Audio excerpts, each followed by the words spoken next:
This is the Yanks Go Yard podcast with Adam Weinrib and Thomas Carinante. Welcome to the Yanks Go Yard podcast. I'm Adam Weinrib, and just in the same way that you might have been surprised to not see me last Monday and see Dani Wexelman instead of me, in this instance, if you heard the opening intro that said Adam Weinrib and Thomas Carinante, and you're like, those are two people, I know those people. Now you are equally surprised to see Dani Wexelman in place of Thomas Carinante. I told you he was coming. I told you he was coming on Friday when I did that weird solo show, and everyone was like, man, it would be great to add a second person to this, especially one with some degree of professionalism. And boy, do I have that for you today. Dani Wexelman is here. Dani, thank you for co-hosting. Thank you for breaking down the weekend series in Pittsburgh. The highs, mostly highs. Nobody likes to get walked off, but not bad. Can the pitching sustain this offense's start? We will try to break it down. Plus, Vlad Jr. stuck in the AL East long-term, but not on the Boston Red Sox. We'll get your perspective on all of that. Thank you so much for joining me today on this Monday. Talking ball, talking about the Yanks, always a good time. I mean, one of the hottest teams in the league right now. And, I'm in New York City, so it's always fun to talk about the teams that you get to see the most too. So I'm happy to be here. I am not Thomas. I was not you last week, but here we are. We're here and it's me. Unfortunately, you're stuck with me. Thomas eventually will be back. Not an unfortunate situation. The viewers resoundingly saying they'd rather have either of us, I'm sure. No way. Hey, the both of us love being here with you. And if we can't do a 3-person podcast, at least we get to do this one. We'll take it. We'll take it. We will take what is in front of us. It's what we got. So we're going to make the best of it. It's going to be fun. Everyone joining us today, if you're on your favorite podcast platform, thank you for doing that. Rate, review, subscribe to us there if you want to. If you're on YouTube, every Monday and Thursday at 2:00 Eastern. So thanks for joining us. Subscribe there. Give that video a thumbs up if that's something that you like to do. I don't think I've ever done that on YouTube in my life. But I have. Okay. It's amazing. Does it actually curate your feed and give you what you want? It does. And it makes me really happy because I feel like people who spend time creating content, especially you guys, deserve the thumbs up. I love giving a thumbs up. So, and I don't just give them out willy-nilly. Like, you have to really earn my thumbs up. Yeah, that's what we always say. Like, we're asking up top, like, hey, if anybody wants to give us a thumbs up, we'd love it. But also, like, if you're gonna rate us, you gotta mean it. Like, don't hit us with the 5 stars or hit us with the 1 star. Like, do not give us 3. Except if it's an Uber rating, then like don't hit me with anything but the 5 star. Yeah, I don't know if I've ever done anything to earn a low rating in an Uber, but I'm not perfect. So that means at some point someone did decide that my patronage was not worth it. Isn't that kind of crazy? I know we're sidetracking really quick, but when you I'm not going to tell you what mine is because it's a little low, which is embarrassing. What have I done? I'm sure I've done plenty of things in my life. I like to think I'm a really nice person.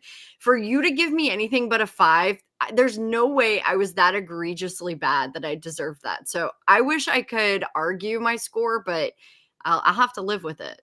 Yeah, I mean, you're not sidetracking. This was most of our proposed outline was talking about Uber ratings. So I don't know why you're saying that. Kind of tells you a lot about a person.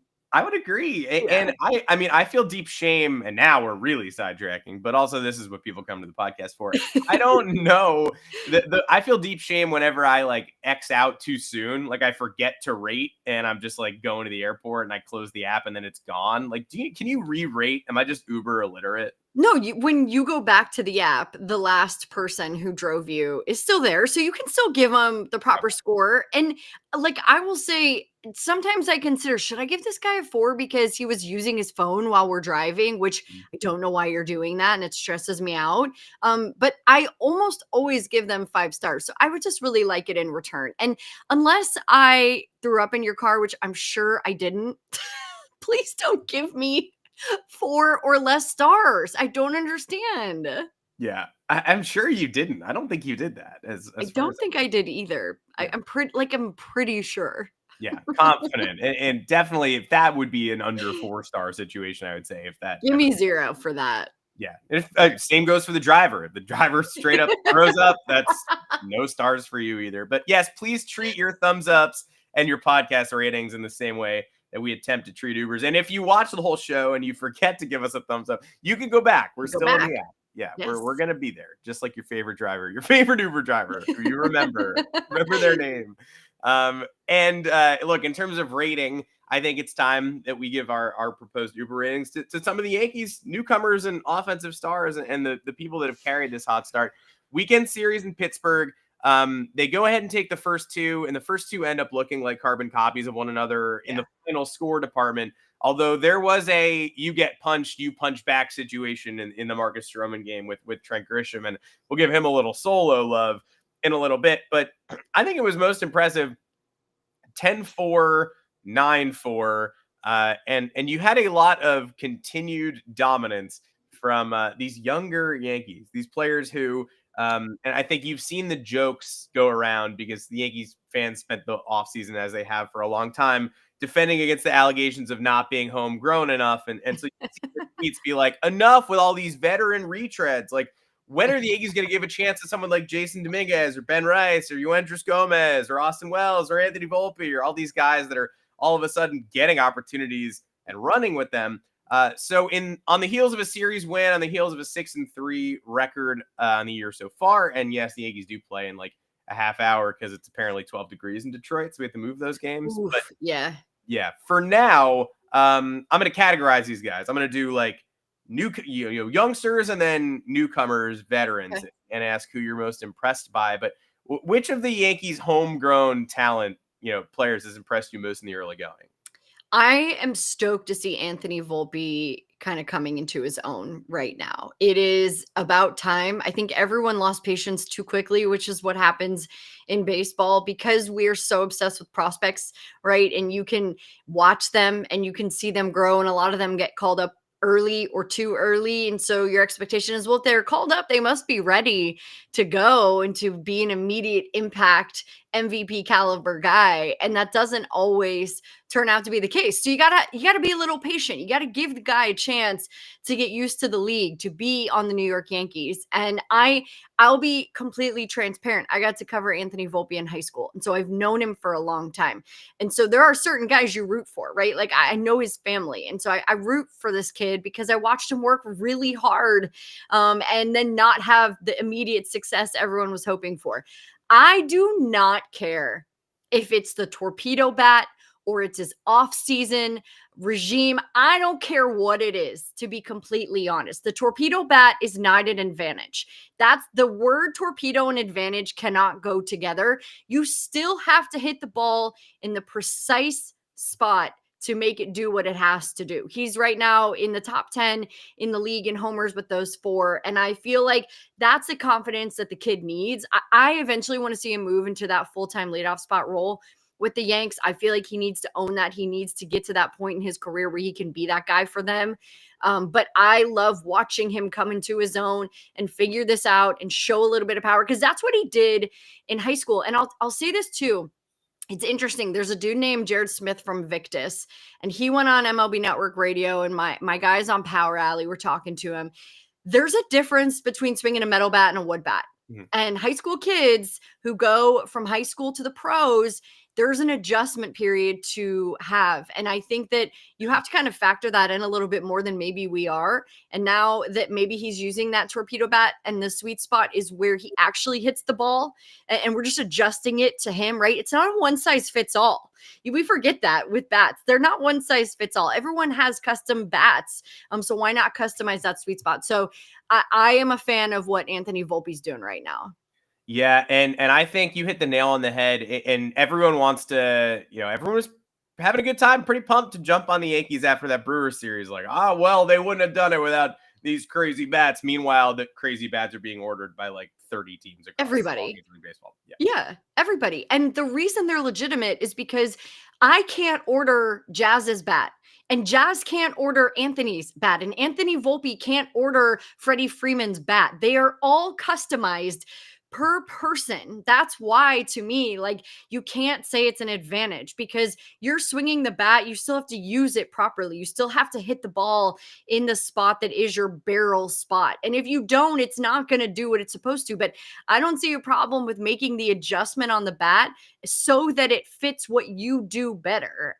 Pitchers have changed their grips and added pitches and dominated the sport for a really long time. And baseball hasn't done a lot offensively to make that adjustment And so for them to figure that out in the bat department, this is a great thing for the sport. The Yankees were just the first because they had the dude there, Aaron Leonard, who created this, right? And so now all the other teams are figuring it out. The Yankees just happened to be the team he was with.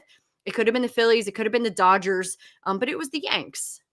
Yeah, I think it's a lot like deferrals, right? It's like everyone can do it. It's different and customizable for everybody, but you find out about it all at once in one big moment, Shohei Ohtani's contract or the Yankees winning 20-9 in opening week. And then everyone's like, wait, what the hell? Like, why don't we do this? Or like, you can't, hey, if I can't do that, you can't do that. And it's like, you can, and you will, and you are right now. And Adam, the guys last year were using the bats, yes. Right? Giancarlo Stanton was using in the postseason. Francisco Lindor was using a bat last year. These guys have been using the bats. And so it's funny that the secret was kept so well, or that we didn't notice. So we didn't do our jobs well enough, but they were being used. So it's not that it's funny that we were so surprised to figure that out when Michael Kay told everybody, but the guys in the league have known this for at least a year and a half, 2 years.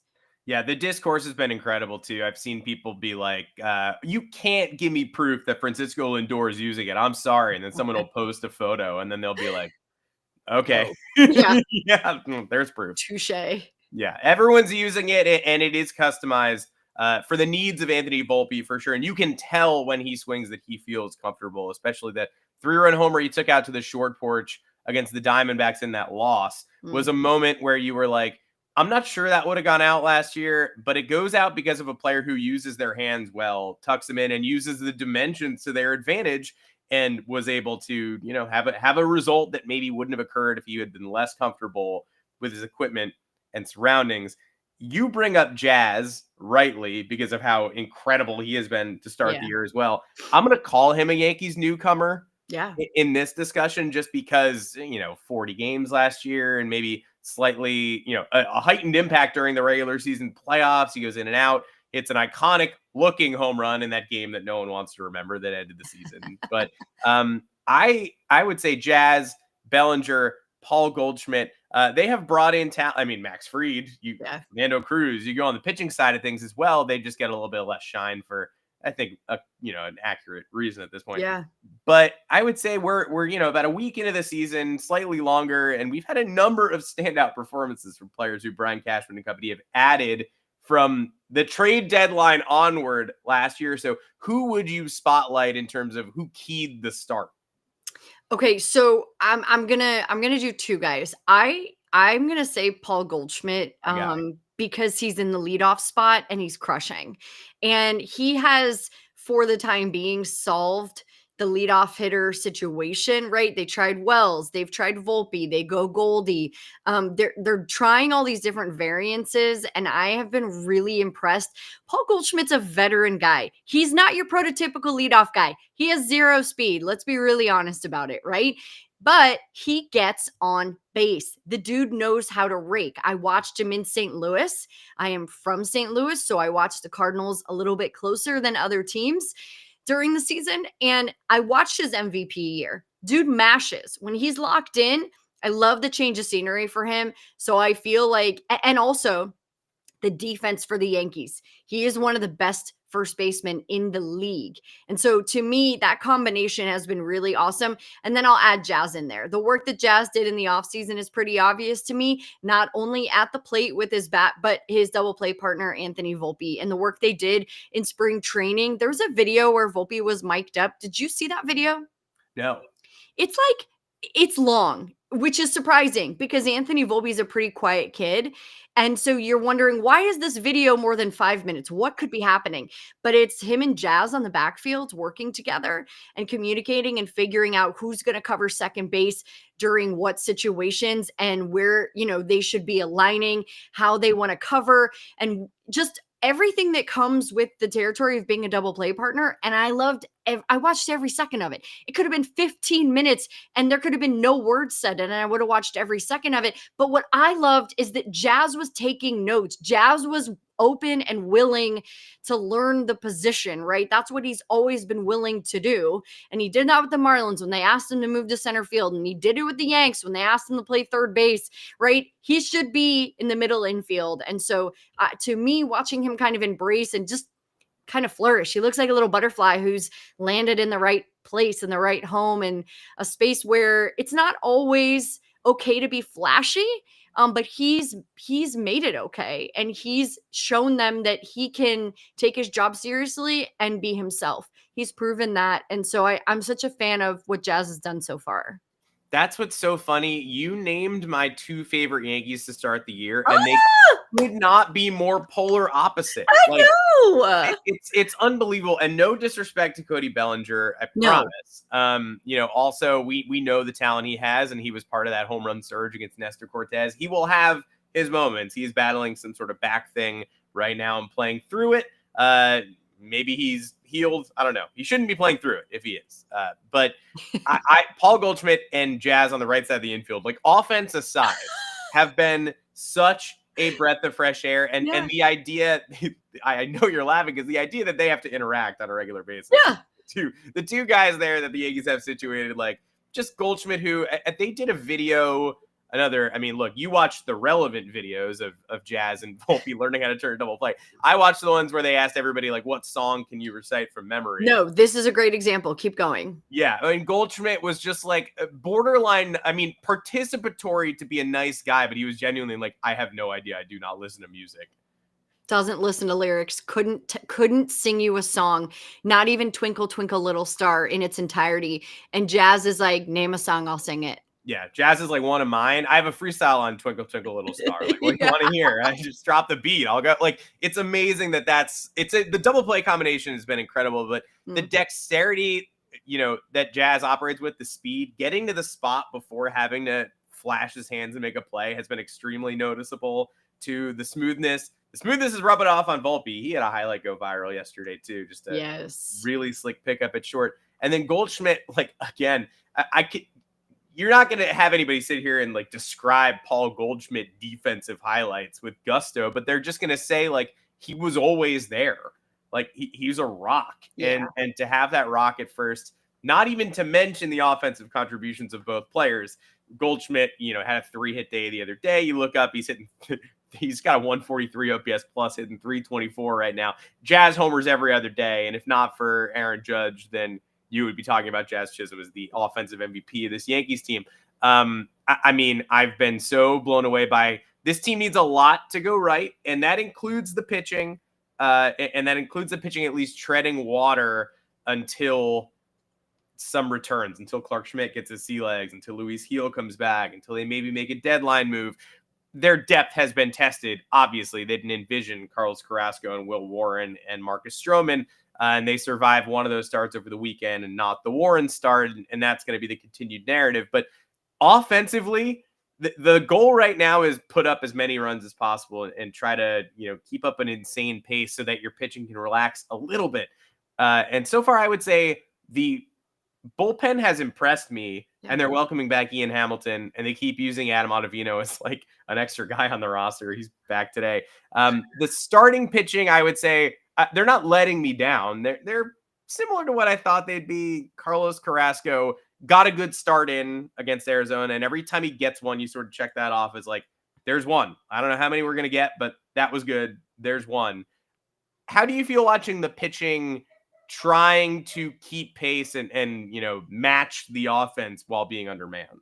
I think if you expect them to match, then you're going to be let down many games. I think the expectation has to be right now a little bit lower, unfortunately, while they're waiting for guys to come back healthy. I'll start with the bullpen because I agree. I've been impressed. I think they lead the league, or they're top 2 in strikeouts per 9 for bullpens. So they're doing a great job of getting that swing and miss, which I think is important. They're doing a great job of getting ground balls, and the defense looks improved. And so I'm okay with that's the outcome of their bullpen. Now, I think Devin Williams is still getting his feet wet there. I think that when Marcus Stroman or Will Warren is starting, that you're obviously going to tax the bullpen a little bit more. I just think the starters haven't been sharp. And so you're seeing the bullpen be so good because they kind of have to be right now. And so I think that's a good thing. I'm okay that they're ahead. I think the starters are going to settle in. I think there's just right now it's a little rocky. It's uncertain, and you're probably feeling the effects of not having Garrett Cole and Luis Heel in that starting staff. If you can't dance around it, it just sucks, right? That absolutely sucks. But because the offense, which by the way, on Fangraphs War, they are the best offense in the league, and they're doing almost everything right. Okay, almost everything right. That it is okay right now. I that's why there's no need to panic or be so concerned this early in the year, is because the offense is doing a really good job. The run differential right now is one of the best in baseball. Obviously, they're in first place. They've got the Red Sox, who have kind of found their groove a little bit, but this is what we expected. We did think it would be a dogfight. So I can't be so concerned yet. I'm thinking about it. I'm watching. I'm definitely concerned about Marcus Stroman. Yeah. That's probably the one guy that surprises me. The drama in the beginning of the year about him being a starter and being asked about that. And then, of course, injuries happened, which they always do in spring. And so, of course, he gets the spot. But now the results haven't been there. His numbers concern me a little bit early. That's really where I start to kind of wonder, where does the depth come in? I think my biggest concern always for the Yankees is looking at their farm system and not seeing a ton of depth in the starting pitching department. I think that's really where I start to think, where is this going to come from? Are they going to tax their bullpen early? That's going to be an issue. Those are the things I start to think about a little bit. It's not really like, how are they doing? It's 10 days in. It's way too early to be so concerned about it. But I'll say this, like, when you play a team like Pittsburgh, you need to win those games. You need to win all three. You've got to sweep that, right? A series win is good, but you really should be sweeping that team, especially not having to face Paul Skeens. You should be sweeping that series. So those are the things I start to think about. How do you see it when you think about big picture? Yeah, that's what's funny. I do think I mean, you're right. You got to sweep that series, and they claw back in the third one and get it to extras. And this is, if there is one thing I can pass on to Aaron Boone and one criticism, I'm not going to be, I'm not Mr. Fire Boone, although I have gone as far as to say, like, in certain portions of the last couple of years, like, hey, if you wanted to fire Boone, I get it. Like, after 2022 specifically, when they're showing the Red Sox highlights, trying to come back from 0-3 down, that team starts off record-setting fashion and collapses as the summer goes on. Like, if you want to get rid of Aaron Boone after that playoff run, not going to stop you. Like, I understand the benefits. Yeah. But at that point, I'm like, you know what? That's your decision. I stand by your decision. The one thing I would like to ask him about is why this is the worst extra innings team in all of baseball since the Rob Manfred extra innings ghost runner rule. They take advantage of it on the road as the visiting team worse than just about anyone. They're perfectly competent at home, but road extra innings, we did the numbers last year and maybe they've changed slightly, but they haven't changed much. They are just about the worst team in baseball in those situations. So you're hoping they can buck that trend. Yesterday, they don't get it done. You go home with your tail between your legs slightly, but at the same time, you do absorb. Good job by Max Fried. You absorb this Stroman start that's worrisome and too short. You get a Will Warren start where he plows through the opposing lineup for 3 innings and then falls apart. And he's a kid. It's going to happen. I don't think this is too harsh to say I haven't seen enough that would make me fight for him when it's time for Clarke Schmidt to come back. No, like, I agree. The choice is between demoting Will Warren or keeping Carlos Carrasco, not exposing him to waivers. Like, I'm sorry, I'm going to keep the veteran who pitched better. Let the veteran stay to eat some innings and keep you in ball games. Let the rookie continue to develop in an environment that it doesn't matter if they win or lose. Yeah. It doesn't at all. All he needs to do is refine what he's doing to be able to go and come back up, because he'll be needed again. Yeah. When Clarke Schmidt comes back, Will Warren should get sent down. They will need him again. Something will happen along the road somewhere. Like, he will need to come back up and help them. And that's just the case sometimes with these guys. And again, it's just too early in the season to deep dive too far into it. Like, Max Fried is an ace, right? Carlos Rodon is going to be able to hold down the fort. I need Marcus Stroman to step up a little bit more and be the guy that we know him to be. He's Mr. Reliable. That's who he is. That's why he got the contract that he did. He's Mr. Reliable. He's Mr. Consistent. He's just not being that right now. And you've got to get a little bit more from him. Again, I don't want to tax the bullpen too early and use those guys too early. It's a long season, and you were also coming off the World Series. So you played a little longer. Obviously, not every guy on the team did. Devin Williams didn't, I know, but I just don't want to overuse them too early in the season. Yeah, and that's why, again, not doing the day-to-day Aaron Boone criticism, but how about extra Luke Weaver innings yesterday? Like, I don't know about that.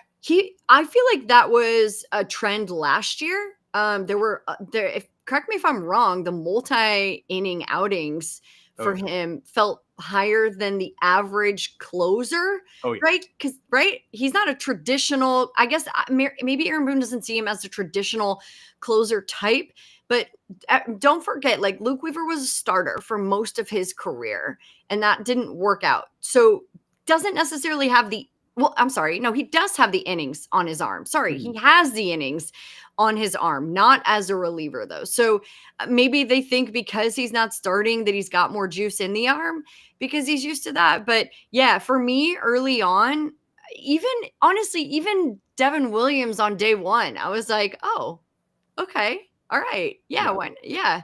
So here's the thing. I think that Aaron Boone's been criticized for the way that he makes his decisions for a long time, but the Yankees also made it to the World Series last year. Sure did. So it's hard to argue against that. Yeah. And anybody who watched them knew, like, when they got exposed defensively or whatnot against the Dodgers in the World Series, like, anyone who watched them on a daily basis knew that it wasn't like they were just this effortless talent machine. Like, they had flaws, they had holes, they had things that Aaron Boone was papering over as the year went on, and they got exposed, but he got that team to the Fall Classic. They won the American League with all those players in the wrong places and what have you. So yeah, I honestly think you need to commend that a little bit rather than fault it. Now, of course, we spent that whole season in that World Series year watching Alex Verdugo play the majority of the reps in left field. Yeah. He is an Atlanta Brave. He's actually a Gwinnett Striper. That's right. Now. Sorry, don't want to misquote there. He'll be a Brave soon enough. He might have gotten called up after Profar got suspended, but if he hadn't, he'll be there soon enough. Yes, I agree. But he goes ahead and plays the majority of the reps. They can't find a lane for Jason Dominguez or don't want to. It is what it is. He put up 0.6 WAR last year. Trent Grisham has put up 0.7 in 10 days of Major League Baseball in 2025. So I'm not going to be so reductive as to just say, like, where was Trent Grisham last year? You got to find more reps for him because last year he wasn't fitting in. Well, I mean, I feel like they shot themselves in the foot early on Grisham. They were unable to get him what he needed to settle into a rhythm earlier in the year. And so then by May, he had made, like, I don't know, 3 appearances. He was like 0 for 11 or whatever after a month. But this year, I'm not going to excoriate them for doing poorly last year as much as I'm going to say just shout out to Trent Grisham for stepping up this year and shout out to the Yankees for riding the hot hand. He's playing again today. He tied the game down to the last out yesterday. Unfortunately, they weren't able to come through, but he did that at Fenway last summer. He's had a penchant for clutchness, and he punched back in that Saturday game after Marcus Stroman deflated them a little bit. He has been rightly a topic of conversation, so I'm going to give him some credit. Let's give him credit. So let's remember that when you're traded, you're part of the Juan Soto trade, and no one remembers that you're part of it. Number one, right? You're an afterthought, and that sucks. People are way more concerned about Juan Soto, and then you're also not playing regularly. That's really tough. To go from playing pretty much every game, which is what he did. I'm looking back right now. So with San Diego in 2022, he played 152 games. In 2023, he played 153 games. Last year, he played 76 games. So like that, to me, that's really hard to do. And so if you think that the offense is going to match, it's not. So then to get to spring training and get to be with this team and understand the team and be with the guys and get to know them and maybe feel like you have a bit more of a spot or a place or a need, or Juan Soto's not there anymore. So you actually can just be who you are, not the guy who was a part of the Juan Soto trade. I think for Trent, that can be the difference maker for him. I also like right now his plate discipline, he's got 3 walks and 4 strikeouts. It's early, I know, but those things to me stand out. Traditionally, strikes out a ton. So picking better pitches, right? Having a better eye, being more disciplined there. I think that we know the Yankees to be one of the best offensive teams. So you think that's not going to rub off on Trent Grisham? Of course it is. Of course it is. He just maybe needed the spring training and that time with the guys to have the opportunity to be a little bit better. And they're lucky they have him. The Yankees every team's got this guy. Every team's got a Trent Grisham type player that all of a sudden you're like, oh, wait a second. We were not talking about you last year at all, my guy. And now it is time that we give you some respect. Yeah, I am not going to hide from my words. I never do. Maybe sometimes I will. Depends on how bad they are. But I was on the non-tender Trent Grisham train this offseason, especially if you're trying to save money. He's making more than John Birdie, and John Birdie felt like he filled more of a need. So I was like, I don't know why you wouldn't pay like $2.25 million for John Birdie at third. You're going to pay $5 million for Trent Grisham, who, again, last year they refused to give reps to, and this year they're trying to give Dominguez the spotlight. But it always works itself out. There hasn't even been a major injury in the outfield through the first 9 games, knock on this wooden desk. But he filled in for Cody Bellinger a little bit when he went down temporarily, and he took it and ran with it. And he is playing again today in, yes, frosty Detroit. So maybe that's more of a punishment than a reward. Yeah. But shout out to Trent Grisham, who I guess hates Juan Soto and is very happy. No, I don't think that's true. But either way, he has been a standout, and I hate to sort of incorporate another downer note about last year's team, non-Juan Soto related, but I do want to touch on Nestor Cortes a little bit before we end the show, because he was, I think, very unfairly placed in the middle of the biggest moment of Game 1 of the World Series last year, in part because everybody fell victim to how much fun it would be to create a storybook ending where he came in of course, and saved the team after he suffered an elbow flexor strain and said, quote, "If I lose a year of baseball and win a World Series ring, it'll have been worth it." So they wanted one for him. He participated in the team's downfall. He didn't ask to be in there, I don't believe, but gets the chance, doesn't come through. And then, of course, traded to the Brewers for Devin Williams along with Caleb Durbin. And we're all sitting here thinking the same thing. Like, wait, didn't he just say he was willing to sacrifice a year of baseball for his elbow to pitch in the World Series? Like, how are we this secure with the physical here? First starting Yankee Stadium, didn't exactly look like somebody who was ready to go, fresh, threw 6 shutout. And this is what he did over and over again as a Yankee. He would have his best start right before an injury diagnosis because you could just tell he was emptying the gas tank. Yeah. He went 6 shutout in his second start with the Brewers and then hits the IL with that same flexor strain. I feel awful for Nestor in a contract year. I feel awful for Milwaukee, although they do get a good one in Caleb Durbin long term. But I guess, thoughts on just the unfortunate situation and that you can't say you didn't see this coming. Well, quick side note. I mean, the Brewers pitching staff right now is in shambles. I think they just traded for Quinn Priester from the Red Sox. I covered Quinn in high school. So that could potentially be a boost. He's unproven, though. That's not like you're getting even a 2 or 3 in your rotation. You're maybe getting a 4 or 5 type guy right now. The thing about Nestor is his story is so entrancing. His story is the underdog story. It's the kind that you root for, and you rarely see it with the New York Yankees, right? When you're a Yankee, I think you just have the perception of the player that came up and had the most success and everything is shiny and rainbows and butterflies and, everything is good. Whereas Nestor's story tugs at the heartstrings of people who were rejected, who didn't make it and tried again, right? Like for me, it's like the American story. You could ask anybody. I've had that in my life. Like I can relate to his story. And I was disappointed in his Yankee Stadium start because it felt like he knows what his team is going to do. He knows where his team hits best, as in his old team, the Yankees. And he threw the pitch there. Yeah. He said it post game. So I felt like the game plan fell short. I thought he could have been better. But now that this has happened, on top of feeling embarrassed, he didn't even show up to talk to the media. Like, you got to show up, my guy.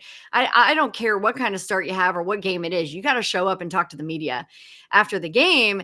I feel really bad. I think, he wants a bit of redemption. He wants to continue to prove himself. And now with this injury, I didn't see the timeline for it, but it hurts my heart because, like, I think he's a really great dude. I think he was a fan favorite, and he would have fit in really nicely with Milwaukee. They do a great job of figuring out guys' strengths and playing to them, right? David Stearns was the general manager there and did an exceptional job of finding the right person to bring in. He always did that. They've continued that trend now. And so I thought he would fit in nicely there, but I feel horrible for him. And I hope he comes back. I really hope he does. And I hope he has the best success. Yeah, I think we're all lacking the timeline for return right now, but I'm just like, this is the Yanks Go Yard podcast. Yeah, it doesn't look good. It's me being like, we don't have a timeline yet, and maybe he'll be back in a month, but I don't think he will. So I'm going to go ahead and say that it's bad. Yeah, no, it's not good. I know either way it's not good. And I feel the same way that you do. Yeah, you don't talk about mixed emotions. That first start back, obviously you're thrilled that the Yankees are having one of the most exceptional single game offensive explosions I can recall as a fan, but you're also like, okay, get him out of there. Like, everyone felt that way, which is a little surprising to me. I think it's rare for fans to feel conflicted like that, right? Especially when you see your team doing that kind of damage, but that's how much I feel like he impacted the organization and the fan base, is because, like, Nasty Nestor, like, he was an incredible story and he stole people's hearts. And I was hoping for more from him in that outing. I kind of hoped, he would have a little more something to give it to his old team. And again, I hope he comes back healthy and is able to shove again.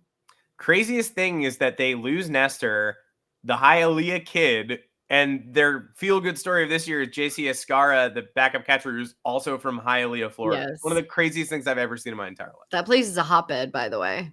Is it? It's not just those two guys. No. Oh my God, no. That town, I think you could call it a town, probably a city. That's probably a better name. I try to not mess that up. The city is a hotbed for baseball players. Okay, good. Yeah. If you looked, I don't know, I don't have a list, and I'm sure Baseball Reference does. If you looked at a list of kids from Hialeah, you would be astounded by the amount of people who are from there.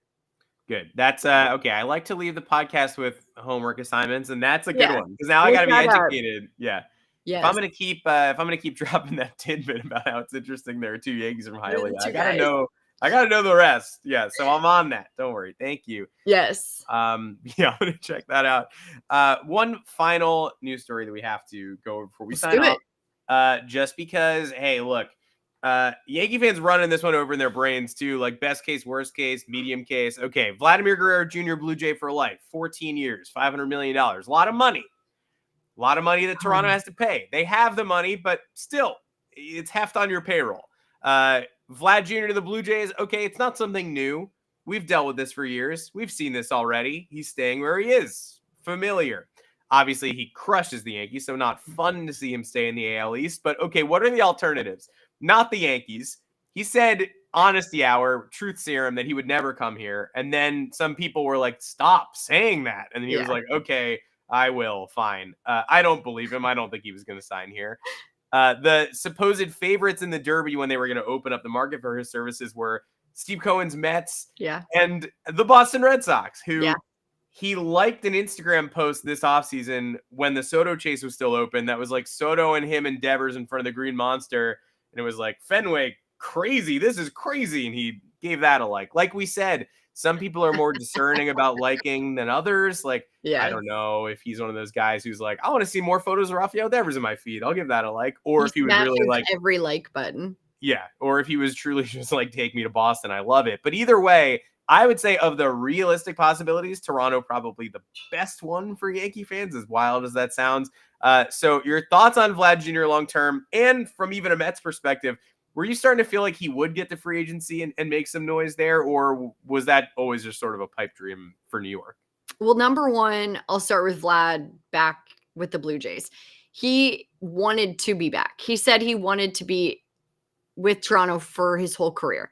The Blue Jays have lost out on every big free agent the last 3 years. Name one, they lost out. The Ohtani situation, to me, is one of the worst and cringiest, and just makes me feel a little embarrassed about the whole thing, right? But they lost out on every guy: Yoshinobu Yamamoto, Juan Soto, Shohei Ohtani, like every dude.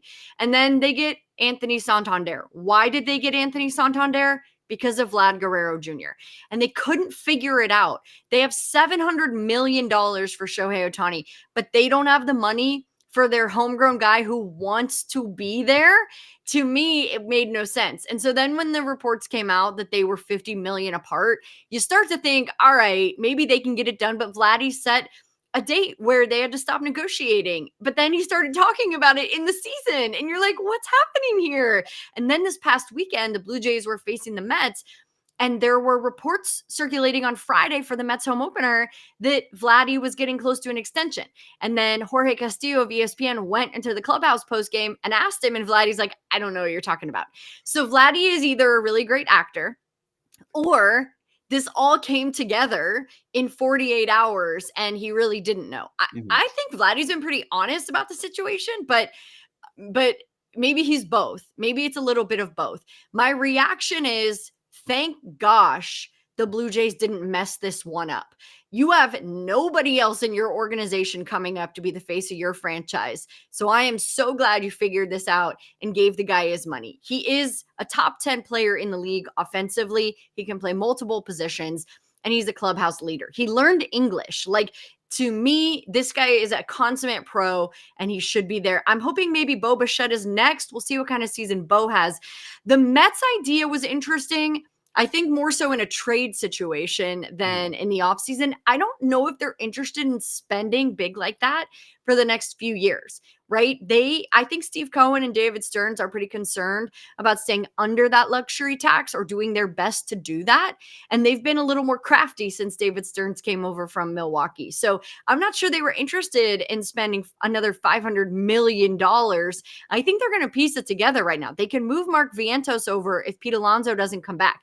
If he doesn't exercise his option, which maybe he doesn't after he hits all these home runs, they've got options. They've got guys. And so I don't know if they wanted to spend it. But yes, everyone involved and around my SNY family and Mets fans, I think we're dreaming of maybe getting a guy like Vladdy. But I think this is the better move, to be honest. And I think it saves them $500 million. For the Red Sox, you'd have to trade Tristan Costas. You'd have to figure that out. I'm not sure that's the right move either.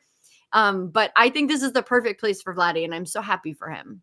I fully agree. I think from a fan of baseball perspective, or even from a toxic hater perspective, just getting worried about the alternatives, I don't think you could craft a better option. And I was talking to Robert Murray, who we love basically during like the part of the season you're talking about, the like strange portion where Vlad wasn't saying anything, but the optimism was increasing. And even from the Jays side, they were talking about it like something they wanted to get done, even though the deadline had passed. He was like, I just don't see why anyone would be saying things that are this optimistic if a deal wasn't like approaching the finish line or talks hadn't reignited. And so I was sort of operating under that assumption too. Like, none of this makes sense unless the two sides are explicitly getting closer at this moment.